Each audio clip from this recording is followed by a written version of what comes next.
কিন্তু আমরা সাম্প্রতিক সময় কিন্তু দেখেছি এই যে স্বাধীনতার ঘোষক, এই ঘোষক নিয়ে কিন্তু একজন ইউএনওর বিতর্কের মুখে পড়লেন, যেখানে আমাদের সংবিধান অনুযায়ী স্বাধীনতার ঘোষক শেখ মুজিবুর রহমানকে বলা আছেন, জিয়াউর রহমানকে সংবিধান অনুযায়ী কেউ স্বাধীনতার ঘোষক বলতে পারে না। ফলে সংবিধান তাদের ইচ্ছা মতো তারা কোথাও মানতেছেন, কোথাও মানতেছেন না। এই দ্বিচারিতা জনগণের সামনে অলরেডি উন্মোচিত হয়েছে। বলেছি যে গণভোটে জনগণের রায় প্রতিফলিত হয়েছে। 70% মানুষ গণভোটে হ্যাঁ পক্ষে ভোট দিয়েছে। বিএনপি নিজেও এই নির্বাচনে গণভোটে অংশগ্রহণ করেছে। বিএনপির দলীয় প্রধান গণভোটের পক্ষে প্রচারণার জন্য গণভোটের পক্ষে অবস্থান নিয়েছেন।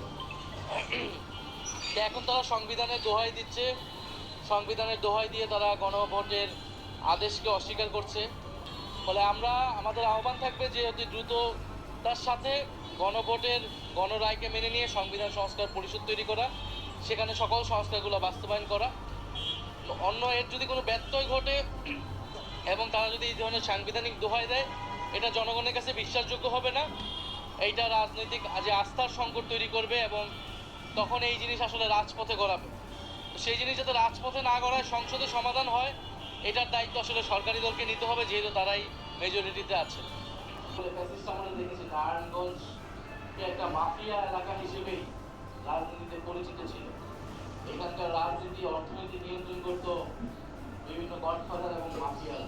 কিন্তু সরকারি দল যারা আছে তারা গণরায় মানছে না। তারা সংবিধানকে তাদের নিজেদের মতো করে ব্যাখ্যা করছে।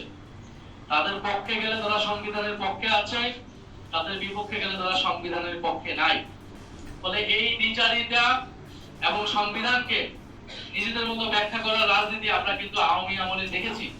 আওয়ামী লীগ একইভাবে সংসদকে কব্জা করে সংবিধানকে দলীয়করণ করেছে, সংবিধানকে নিজেদের মতো ব্যাখ্যা করেছে। এই একই কাজ এখনকার যারা সরকার দল তাদের মধ্যেও আমরা এই প্রবণতা দেখতে পাচ্ছি। ফলে যদি সেই প্রবণতা তাদের মধ্যে থাকে, জনগণ তাদের রায় আবারও রাজপথে জানান দিবে। তো সেটার জন্য কি এনসিপি প্রস্তুত আছে? এনসিপি কে সেই বৃহত্তর রাজনীতির জন্য প্রস্তুতি রাখতে হবে।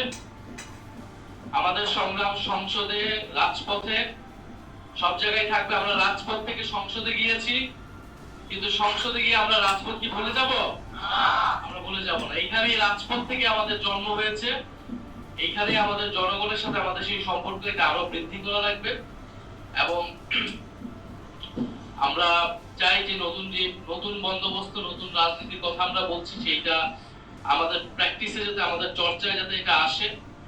ফলে নারায়ণগঞ্জ আমরা জানি খুবই ক্রিটিক্যাল এরিয়া, সেইখানে আপনারা সাহসিকতার সাথে সংগঠন করতেছেন, সংগঠন আপনারা এটা